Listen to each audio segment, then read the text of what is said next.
अब कमलनाथ के गढ़ पर निशाना, दिग्गी के किले में सेंध लगाना, सिंधिया के साथ बीजेपी की रणनीति, राजगढ़ छिंदवाड़ा में सिंधिया की तूती।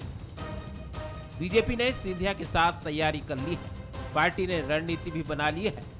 कांग्रेस के दिग्गजों को उनके ही गढ़ में घेरने की अब बारी है। पहले देखिए ज्योतिरादित्य सिंधिया के एमपी दौरे का ये ताजा शेड्यूल, जिसे प्रदेश कार्यालय ने जारी किया है। केंद्रीय मंत्री बनने के बाद ज्योतिरादित्य सिंधिया का ये पहला 3 दिवसीय एमपी दौरा है, जिसमें 15 अगस्त को वो गुना आएंगे, 17 अगस्त को राजगढ़ भी जाएंगे और 18 अगस्त उनका छिंदवाड़ा दौरा प्रस्तावित है। यानी इस बार ज्योतिरादित्य सिंधिया का दौरा दिग्विजय सिंह और कमलनाथ के गढ़ में होने जा रहा है। ये बड़े नेता स्वयं बचे कहाँ हैं? हमारे प्रत्याशी लोकसभा के नत्थन शाह जी छिंदवाड़ा के लोकसभा के चुनाव फाइट किए थे। दिग्विजय सिंह जी भोपाल में कितने वोटों से हारे हैं ये भोपाल नहीं पूरा देश जानता है। उनकी राजगढ़ जो लोकसभा कहलाती है, गृह लोकसभा, उसमें वो कितने से कांग्रेस हारी है सबको पता है। हमने गुना शिवपुरी की जो लोकसभा है वो भी जीती है। तो ये बड़े नेता नहीं हैं, ये बड़े नेता केवल सोशल मीडिया पर हैं। ऐसा 13 साल बाद होगा जब सिंधिया एक दिवसीय प्रवास पर छिंदवाड़ा आ रहे हैं। हालांकि अभी 18 अगस्त में बहुत समय है, आगे उनके दौरे का क्या स्वरूप होगा ये भी कहा नहीं जा सकता।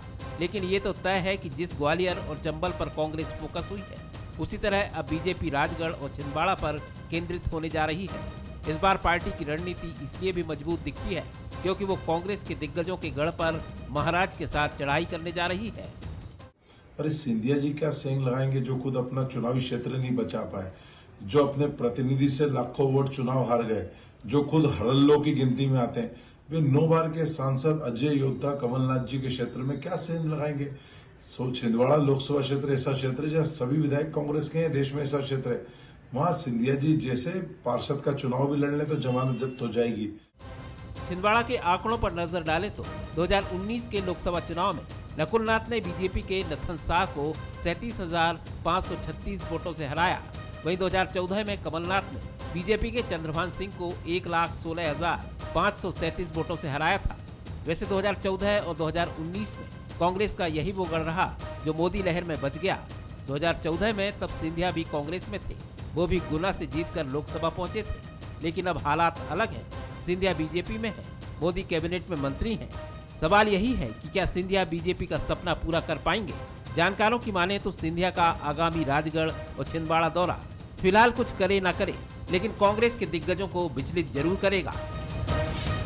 नमस्कार, मैं हूं शरद द्विवेदी और हमारा आज का मुद्दा है सिंधिया का नया मिशन। तो सिंधिया जी का मध्य प्रदेश का दौरा, सुन ये भी रहे हैं कि दौरा उनका फिलहाल टल गया है, लेकिन टला है तो आगे तो होगा ही उनका दौरा। और मध्य प्रदेश का उनका ये जो दौरा है जो प्रस्तावित है, या आगे उसका स्वरूप अगस्त में कुछ और आगे जा सकता है या थोड़ा और आगे बढ़ सकता है। लेकिन इतना तय है कि अब की बार सिंधिया जी के ज़रिए बीजेपी की तैयारी है छिंदवाड़ा और राजगढ़, क्योंकि ये 2 जगह ऐसी हैं जो कांग्रेस के 2 ऐसे दिग्गज नेताओं के गढ़ हैं, किले हैं ये, जहां अगर सेंध लगा ली तो फिर काम हो गया। क्योंकि अगर आप बात करें छिंदवाड़ा की तो बीते लोकसभा चुनाव में ये अकेला ऐसा किला रहा जिस पर बीजेपी अपना परचम नहीं फहरा पाई, और इसकी बहुत तकलीफ भी रही। क्योंकि गुना भी एक ऐसा ही इलाका रहा, एक ऐसी ही लोकसभा सीट रही जहां हमेशा पसीने छूटते रहे बीजेपी को। लेकिन पिछले चुनाव में वो भी कर दिखाया बीजेपी ने, लेकिन छिंदवाड़ा में उसका विजय रथ रुक गया। हालांकि मार्जिन जैसी उम्मीद थी कि छिंदवाड़ा से, और कमलनाथ जी उस समय मुख्यमंत्री थे, तो माना यह जा रहा था कि मार्जिन बहुत अच्छा होगा, लेकिन मार्जिन वैसा नहीं रहा, लेकिन संतोषजनक आप ज़रूर उसे कह सकते हैं। तो सिंधिया के ज़रिए दिग्गज नेताओं पर निशाना कांग्रेस के, और वो एक टक्कर काफ़ी दिलचस्प भी होगी, क्योंकि सिंधिया जी भी जब खेलने उतरेंगे छिंदवाड़ा के पिच पर या राजगढ़ के पिच पर, तो बहुत सारी गेंदें उनके दिमाग में होंगी जो बाउंसर थीं, जो उनकी कनपटी पर भी लगीं, और कुछ गेंदें ऐसी भी थीं जिनकी वजह से उन्हें कुछ देर के लिए पवेलियन में भी बैठना पड़ा। तो इन सारी गेंदों को जब वो बतौर बल्लेबाज याद करेंगे तो उनका बैट दुगनी शक्ति से घूमेगा और गेंद को सीमा रेखा के बाहर पहुंचाने में वो कोई कोर कसर छोड़ने के लिए तैयार नहीं होंगे। तो एक बड़ी दिलचस्प एक बैटल हमको देखने को मिलेगी आने वाले वक्त में, क्योंकि अब मौसम चुनाव बहुत ज़्यादा दूर नहीं है। अभी 6 महीने बाद रणभेरी 5 चुनाव की बजेगी, जिसमें पड़ोसी राज्य उत्तर प्रदेश भी है। और ये रणभेरी बजने और इसके नतीजे आने के बीच में अचानक आप और हम खड़े होकर कहेंगे अरे मध्य प्रदेश में भी 1 साल बाद चुनाव है जी। तो इसलिए अब तय मानिए कि अब स्टेडियम फुल होंगे। कोरोना भैया हमको ज़रूर आशीर्वाद दें, सुरक्षित रखें और हम भी सुरक्षित रहें और उनसे लड़ने के लिए अपनी दूरियां बनाए रखें। लेकिन इतना तय है कि मध्य प्रदेश की सियासत का एक अलग चैप्टर अब शुरू होने वाला है। आज इसी पर बात करेंगे। मिलिए मेहमानों से। मेरे साथ भोपाल स्टूडियो में हैं कांग्रेस के युवा नेता और प्रवक्ता अब्बास हफीज साहब, बहुत स्वागत करता हूं आपका। हमारे साथ हैं लोकेन्द्र सिंह राजपूत जी, सिंधिया जी के काफ़ी करीबी व्यक्तियों के तौर पर, समर्थक के तौर पर वो देखे जाते हैं और बीच में उन्होंने ग्वालियर चंबल की एक सीट का बतौर प्रभारी भी दायित्व संभाला है। लोकेन्द्र सिंह जी हमारे साथ हैं, लोकेन्द्र सिंह राजपूत, उनका स्वागत करता हूं। और हमारे साथ हैं वरिष्ठ पत्रकार, राजनीतिक विश्लेषक डॉक्टर सत्यप्रकाश शर्मा, उनका भी मैं बहुत स्वागत करता हूं। सत्यप्रकाश जी, पहली टिप्पणी आपकी लेकर आगे बढ़ते हैं। किस तरह देखते हैं आप सिंधिया जी के दौरे की? अभी खबर तो ये है कि वो कुछ आगे बढ़ गया है, लेकिन आना उनका होगा और छिंदवाड़ा भी जाना होगा और जाना उनका गुना भी, वो राजगढ़ भी होगा। इन तमाम चीज़ों के जरिए दिग्विजय सिंह और छिंदवाड़ा यानी कमलनाथ किस तरह से निशाना और क्या नतीजा, क्या कहेंगे? जब ज्योतिरादित्य सिंधिया कांग्रेस में हुआ करते थे जी, उस समय प्रदेश में कांग्रेस के 3 ही लीडर थे जी, कमलनाथ जी, ज्योतिरादित्य सिंधिया और दिग्विजय सिंह जी। लेकिन कांग्रेस से पलायन करने के बाद जब सिंधिया ने बीजेपी की ज्वाइन की तो उनकी स्थिति शुरुआत में वो नहीं थी, लेकिन बाद में जब जो राज्यसभा सांसद बने, यूनियन मिनिस्टर बने, आज जो उनकी स्थिति है वो बहुत मजबूत है। लेकिन भाजपा में भी एक बड़ा लीडरशिप है। शिवराज सिंह चौहान, नरेंद्र सिंह तोमर, कैलाश विजयवर्गीय, उभरते हुए प्रदेश के बड़े लीडर नरोत्तम मिश्रा, इन जैसे लीडर के सामने, क्योंकि ये डायरेक्ट इन दोनों लीडर को फेस करते हैं जो कांग्रेस के लीडर है। अब सिंधिया जी का प्रयास है कि हम इन 2 लीडर को डायरेक्ट अटैक करें, तभी तो ये इनकी पहचान बनेगी कि हाँ बीजेपी में भी ये उन्हीं के फेस करने वाले लीडर हैं। यानी सिंधिया जी इनके दौरों में जाने से पहले उनका यही प्लान हुआ कि वो पूरे प्रदेश में, आपको भी एक अच्छी चीज बताना चाहता हूं, 2018 में जब कांग्रेस पावर में आई तो उस समय सिंधिया जी भी रेस में सीएम सिटी में थे, लेकिन वो क्यों पीछे रह गए? उसके पीछे कारण सिर्फ यही था जो उन्होंने अब देखने को नहीं मिल रहा है कि वो ग्वालियर ये असर डालेगा बड़े नेताओं को जवाब देने की बीजेपी की कोशिश सिंधिया जी के जरिए। ये क्या आपको लगता है लोगों को भी रास आएगी और वोट में भी कन्वर्ट हो सकती है? बिल्कुल बिल्कुल बिल्कुल। होता क्या था कि जब ये कांग्रेस में होते थे तो क्या है कि एक दूसरे की इनकी मर्यादाएं थी, एक दूसरे के क्षेत्र में नहीं जाते थे। जैसा कि आपने कमलनाथ जी आज भी कहते हैं कि हम ग्वालियर चंबल रीजन में केवल सिंधिया फैमिली के कारण नहीं जाते थे। ये पक्की बात है। कमलनाथ जी के क्षेत्र में नहीं जाते थे या दिग्विजय सिंह जी के क्षेत्र गुना का 2 सीट्स लेके और राजगढ़ को मिलाकर नहीं जाया करते थे अमूमन। लेकिन अब उनका इसी क्षेत्रों में दौरा जो प्रस्तावित था वो कहीं ना कहीं ये मैसेज देना चाहता है कि हम इनसे उसी स्टाइल में टकराएंगे जो भाजपा में दूसरे लोग नहीं है, हम इनको घेरेंगे और इनके घेरने से निश्चित रूप से उनकी भाजपा में एक मजबूत लीडरशिप के रूप में इमेज बनेगी। एक इसके साथ आपको देखें, उन्होंने दंश भी भोगा है जो ग्वालियर चंबल संभाग तक उनको सीमित रखा गया, या वो कूटनीति रही हो या राजनीति रही हो या उनका अपना कोई स्ट्रैटेजी रही हो, जिसके कारण वो एक सीमित क्षेत्र, थोड़ा सा मालवा को अगर मिला ले तो बकाया के सभी क्षेत्रों से परे रखा, जिसके कारण वो रेस में मुझे लगता है पीछे रहने का सबसे मेजर फैक्टर वही था। आज वो सीएम लेकिन डॉक्टर साहब, कमलनाथ जी भी आप कहें तो उनका दायरा भी महाकौशल था और ये कांग्रेस की मजबूरी कह लें या ट्रेडिशन कह लें, क्योंकि उनके यहाँ क्षत्रप होते हैं जी, एक्चुअली इलाकेदार होते हैं उनके यहाँ जी। 3 तिकड़ी होती थी, कमलनाथ जी, दिग्विजय सिंह और सिंधिया जी। पर सिंधिया जी को दिग्विजय सिंह का साथ नहीं मिला, पूरा कमलनाथ जी के लिए साथ था। अगर कमलनाथ जी के साथ दिग्विजय सिंह जी का साथ नहीं होता तो शायद कमलनाथ जी मुख्यमंत्री ना होते, ज्योतिरादित्य सिंधिया होते। तो इस दंश को वो अब यहाँ पर नहीं देखना चाहते हैं कि हमें एक सीमित रहे क्षेत्र, तो वो पूरे मध्य प्रदेश के लीडर के रूप में उभरना चाहते हैं, जिसके कारण वो पीछे अपने इतिहास को नहीं दोहराना चाहते। जी हफीज साहब, अब बीजेपी की स्ट्रैटेजी यही है कि सिंधिया जी ही आपके उन बड़े नेताओं के खिलाफ अपने अंदाज में ही खड़े होंगे, क्योंकि सिंधिया जी को जितना हम जानते हैं वो कमलनाथ जी के इलाके में या दिग्विजय सिंह जी के क्षेत्र में कोई ऐसी भाषा नहीं बोलेंगे जो बड़ी अपमानजनक होगी, जो कटुता से या राजनीतिक विद्वेष से भरी होगी, आग उगलती हुई होगी। वो अपने ख़ास अंदाज में जाएंगे और ख़ास अंदाज में बात करेंगे, जो उनका एक सोफिस्टिकेटेड तरीक़ा है। अब वो बदलेगा भी तो ये वक्त ही बताएगा, क्या बदलता भी, लेकिन लगता नहीं है बहरहाल, क्योंकि वो सिंधिया जी ये हमेशा कहते हैं कि मैं राजनीति में मर्यादा और मूल्यों का पक्षधर हूँ। बहरहाल आप किस तरह देखते हैं कि सिंधिया जी बनाम कमलनाथ और दिग्विजय सिंह जी किस तरह ये बैटल जाते हुए देखते हैं? देखिए, सबसे पहले मुझे ये बैटल बहुत साफ शब्दों में कहूँ तो शरद जी दिखती है सिंधिया जी बनाम भारतीय जनता पार्टी। क्या गुनाह से दूर रखने के लिए सिंधिया जी को पहुंचा दिया है इन जगहों के ऊपर। 1,25,449 ये वोट मार्जिन रहा था सिंधिया जी का केपी यादव जी से हारने का। आज उन्हें गुनाह में मेहनत करनी चाहिए या साफ तौर पर वहां से हट जाना चाहिए, या पार्टी ने उनको दूर कर ही दिया है।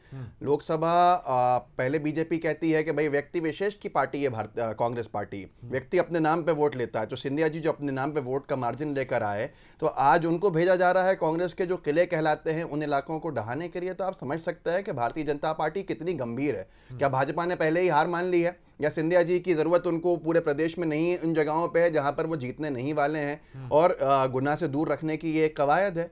तो ये सारी चीज़ें मुझे इस नज़रिए से देखने के नज़र आती हैं कि अगर देखा जाए तो केपी यादव जी की शिकायत हो, जो भी हो, कि साहब क्यों दौरा कर रहे हैं हमारे क्षेत्र का, नहीं आए हमारे क्षेत्र के अंदर, आपने उनको जो भी दिया राज्यसभा दिया, वो चुनाव तक राज्यसभा में हैं भी, वैसे भी जो लोकसभा आएगा। तो ऐसे हालात दिखते हैं साफ साफ तौर पर, और हमारा तो हम स्वागत करेंगे, स्वागत वंदन अभिनंदन सिंधिया जी का। जाएं छिंदवाड़े के अंदर, छिंदवाड़ा जाएं, राघवगढ़ जाएं, हम और प्रचंड बहुमत से वहां जीतेंगे। जब भारतीय जनता पार्टी अपने मूल कार्यकर्ता कोई नहीं भेज रही है, मूल नेता को नहीं भेज रही है, तो भाजपा साफ बता रही है कि भाजपा के इरादे क्या हैं। उसको सिंधिया जी बहुत अच्छे से समझते हैं, लेकिन उनके सामने कोई और रास्ता है नहीं, उनको इसके अलावा कुछ कर सकते नहीं है, तो करना पड़ेगा वो भी, ताकि हार का जो ताज है वो उनके सर के ऊपर आए, और उसके बाद फिर भाजपा में कहने वालों को मौका मिल जाए कि सिंधिया जी को जो जिम्मेदारी दी थी वही नहीं पूरी कर पाए।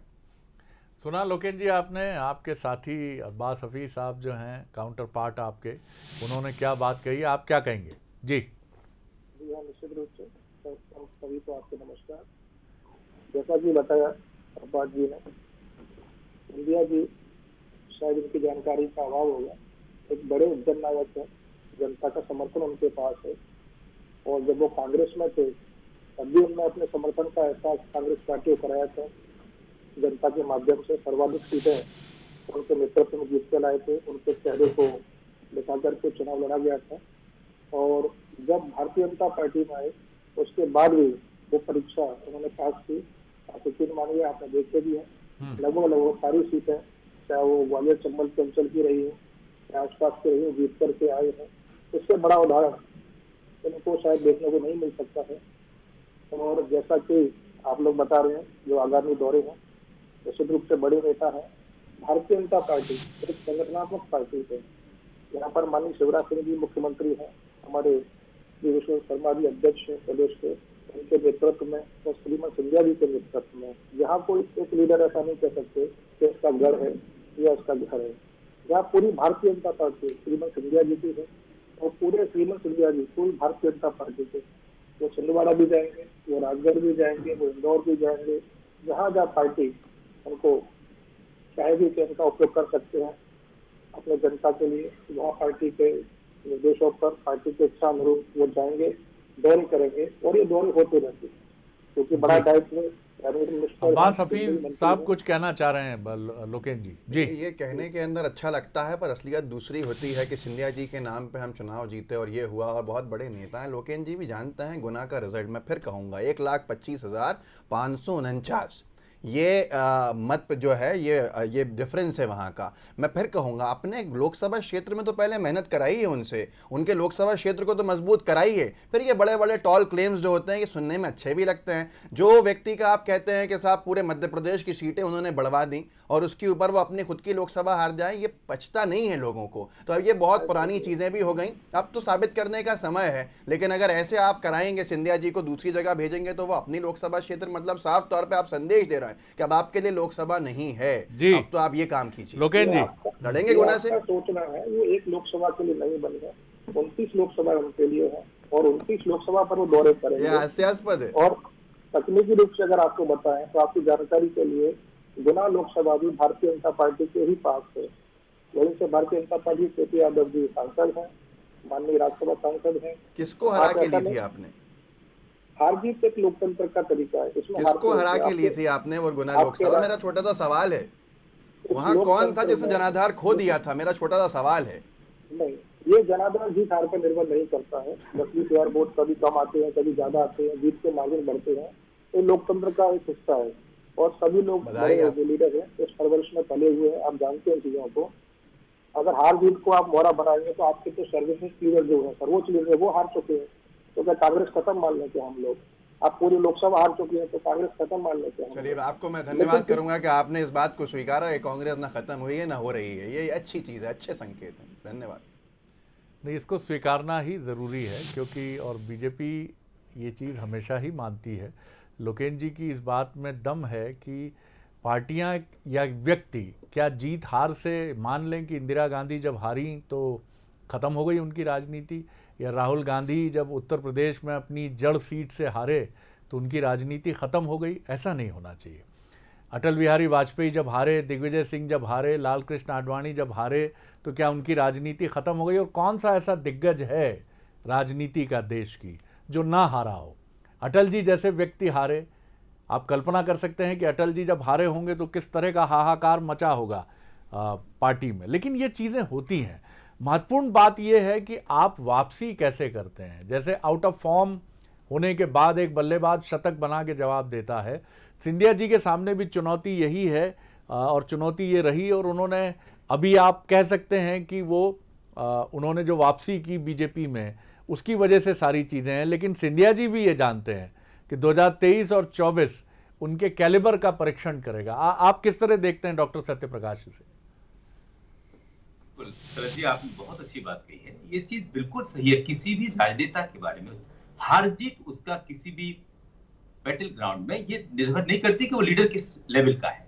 इंदिरा जी भी हारी, बिल्कुल सही बात है। लेकिन आपको एक चीज मैं फिर तारीफ करूंगा ज्योतिरादित्य सिंधिया के डिसीजन की, उनकी स्ट्रैटेजी की, जिसके कारण वो उन्होंने बैकफुट पर जाने के बाद एक जबरदस्त उभार लाए हैं अपनी राजनीति में। और आज मध्य प्रदेश क्या पूरे देश की राजनीति में वो एक महत्वपूर्ण लीडर के रूप में पुनः उन्होंने एक नई पार्टी में स्थान बनाया है। लेकिन ये बात पक्की है कि जो भी उनके मध्य प्रदेश में दौरे हैं वो केवल कांग्रेस के लिए नहीं है, वो अपनी नई पार्टी में अपनी जगह, अपना वजूद बनाने के लिए भी है। ये लोकेन सिंह जी तो यहाँ बसपा से चुनाव लड़े थे, उनके मर्ज की उसमें फेवर में भी इन्होंने सरेंडर किया था। तो इनको लोकसभा की स्थिति बहुत अच्छी पता है गुना की। देखिए, कोई भी लीडर, मैं फिर कह रहा हूं, किसी कॉन्स्टिट्यूएंसी से हार रहा है, कहीं ना कहीं उसके हालात होते हैं। क्योंकि 2014-2019 में बीजेपी की लहर नहीं थी, स्टॉर्म था नरेंद्र मोदी का, तो उस स्टॉर्म में अच्छे बेसन्स ढह गए। तो अगर गुना भी ढह गया तो उसमें कोई बड़ी चीज नहीं थी। लेकिन ये पक्की बात है कि ज्योतिरादित्य सिंधिया एक बहुत अच्छे लीडर के रूप में मध्य प्रदेश या पूरे देश की राजनीति उभर रहे हैं और प्रदेश में एक ऐसा मुकाम हासिल करना चाहते हैं जिन चीजों को वो कांग्रेस में कमी महसूस करते रहे हैं, आज वो उस मुकाम पर हैं कि मध्य प्रदेश की राजनीति में एक उभरते हुए स्टार है। जी लोग है जी जी जी। अब्बास साहब, एक चैलेंज जो आपकी पार्टी के सामने है वो चैलेंज यही है कि पहला चैलेंज तो वापसी करना ही है, जिसके लिए और दमोह ने ये बताया भी है कि पार्टी अगर बढ़िया तरीके से इलेक्शन लड़ती है तो वो बढ़िया नतीजे लाकर बीजेपी को चौंका भी सकती है। लेकिन आपकी चुनौती यही है कि सही घोड़ों पर सही घुड़सवार बिठाना, ये आपके लिए टफ टास्क हमेशा से रहा है, क्योंकि क्षत्रपों की पार्टी है कांग्रेस। जब भी आप टिकट वितरण पर आते हैं तो फिर कहानी बंटने लगती है कि इनके इतने टिकट, इनके इतने टिकट, इतने प्रतिशत टिकट। अभी चुनाव में वक्त है, 2.25 साल हम कह सकते हैं।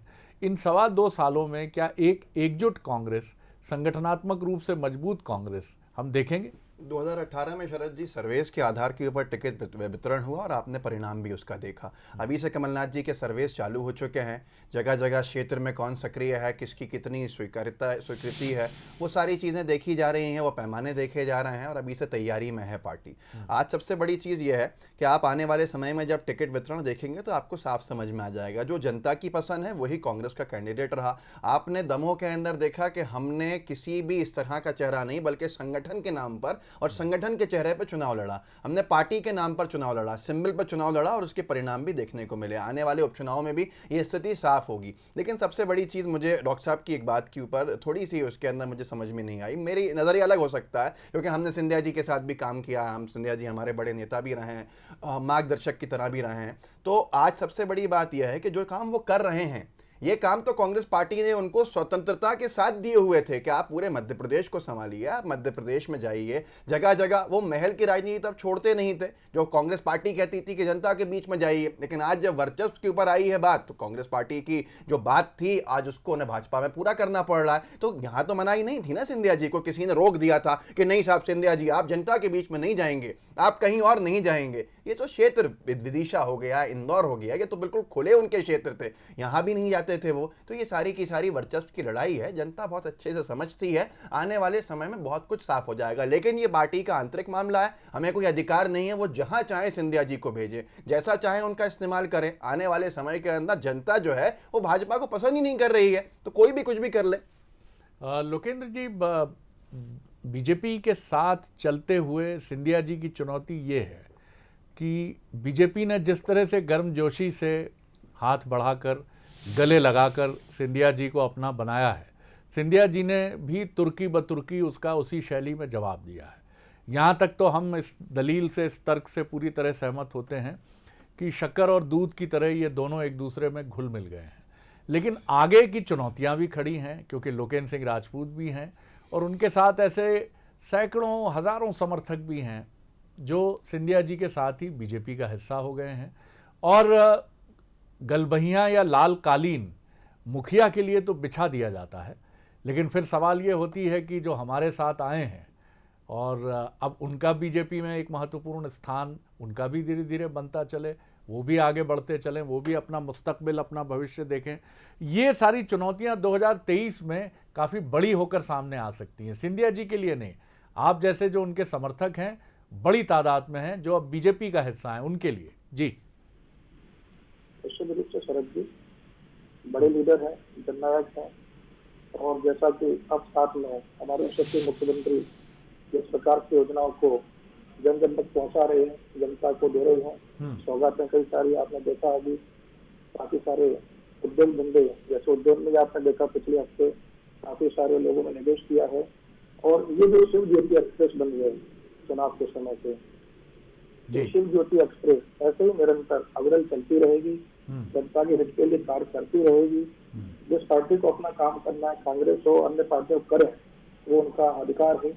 लेकिन जिस प्रकार से श्रीमती सिंधिया जी, शिवराज जी और संगठन बीजेपी का, मैं सबसे महत्वपूर्ण कहूँगा संगठन जो विष्णु शर्मा जी के निर्देशों में चल रहा है, इस प्रकार से ये कार्य कर रहे हैं कि यहाँ पर हर व्यक्ति के कार्य बचे हुए हैं। संगठन का अपना कार्य, अपना दायित्व है, सरकार के अपने दायित्व है, अपनी जिम्मेदारियां, और बड़े अनुभवी नेता है, लगातार इतने सब वर्षों से मुख्यमंत्री हैं, जनता की नब्ज को जानते हैं, तो जनता क्या उम्मीद रखती है, उन उम्मीदों पर पूरा खरा उतरना जानते हैं, उन उम्मीदों को पूरा करना जानते हैं। और जनता में आज भी वही प्रेम है सिंधिया जी के प्रति, शिवराज जी के प्रति और भारतीय जनता पार्टी के प्रति। आने वाले 2023 के चुनाव हो, 24 के चुनाव हो, ये भी सामने रहेंगे, हम भी सामने रहेंगे। भारतीय जनता पार्टी में पूरा कार्यकर्ता सामने थे भी, आप तो आमने सामने थे भी, नेता चुनाव लड़ते हैं भारतीय जनता पार्टी में। लोकेंद्र जी को भी वहाँ 38,000 वोट मिले थे, बैठने के बावजूद भी लोकेंद्र जी को 38,000 वोट मिले थे शरद जी। तो मुझे लगता है कि ये तो गुनाह के लिए अच्छे दावेदार है भारतीय जनता पार्टी के।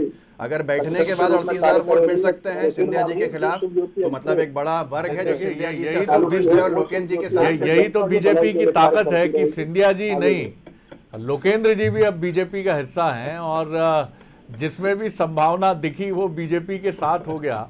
तो ये आपके लिए चुनौती यही है कि कारवां गुजर गया, गुबार देखते रहे, उससे आगे निकलना है और आपको भी ऐसी धूल उड़ानी है 2023 के रण में। शरद जी एक लोकतंत्र का हिस्सा है, वो हर व्यक्ति और को बढ़िया बात यह है कि साहब लोकेश जी ने कहा कि नहीं मैं सिंधिया जी के साथ हूं, पर फिर भी जनता ने कहा 38,000 हम आपके साथ। जी बोलिए। अब्बास जी की बात का मैं जवाब देना चाहता हूँ जी। अब्बास जी बहुत यंग है, बहुत विद्वान प्रवक्ता की हैसियत से मैं मानता हूँ उन्हें, लेकिन एक चीज है कि किसी भी व्यक्ति चाहे वो आज मेरे साथ हो या मेरे से दूर चला गया, उसके टैलेंट की तारीफ तो की जानी चाहिए। सिंधिया जी जब आपके साथ थे तो आप टैलेंटेड कहते थे, इंटेलिजेंट कहते थे, अच्छे पॉलिटिशियन कहते थे और कहीं ना कहीं पब्लिक लीडर के रूप में उनको माना जाता था। मैंने यही कहा था कि बैकफुट पर आने के बाद उनने जो चलिए सर मैं आगे नहीं बढ़ा, वक्त कम है मेरे पास। बहुत शुक्रिया डॉक्टर सत्यप्रकाश, बहुत शुक्रिया अब्बास हफीज साहब, बहुत शुक्रिया लोकेंद्र जी, नमस्कार।